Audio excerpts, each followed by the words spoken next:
Perdita, the Witch and the Toy Shop. Written by S.S. Saywak, narrated by Emily Creaser.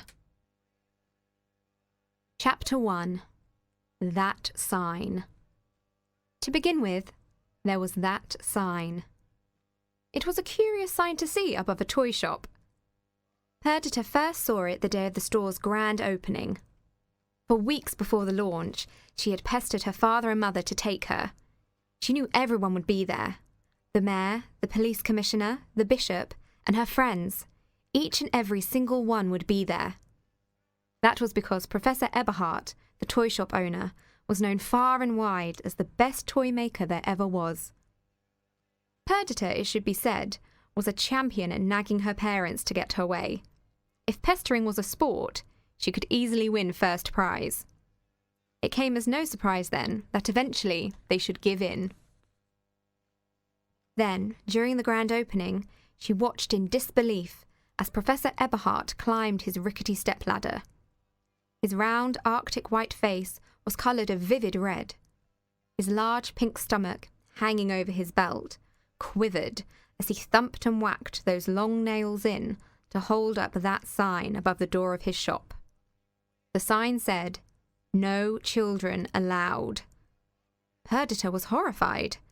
If disappointment could ever be a competition, Perdita would have been the winner. Her bottom lip trembled in a most unladylike way. As the years passed, the sun faded and bleached the sign. Snow and ice chipped it. The rain softened the wood and blurred the letters. Then each year, just before Christmas, Professor Eberhardt would climb up his stepladder with a paintbrush in his hand to repaint it.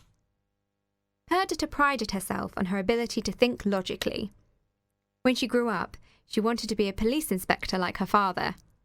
To that end, she was busy compiling her manual on how to become a detective.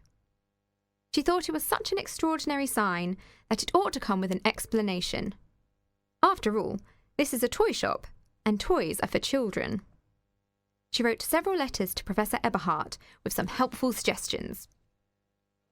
She proposed that the sign should read, "No children allowed," between the hours of 10 and 2. That would give the professor plenty of time to serve his customers, and for the rest of the day he could make his most excellent toys. Or, she suggested, "No children allowed," unless accompanied by their parents. She knew how clumsy an excited child could get when seeing the beautiful toys.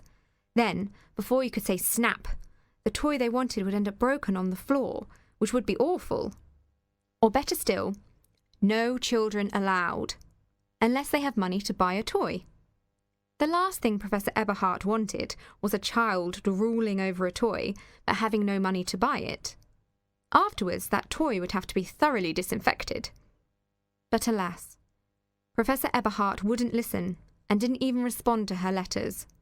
The sign said what it said, and what the sign said was, "No children allowed."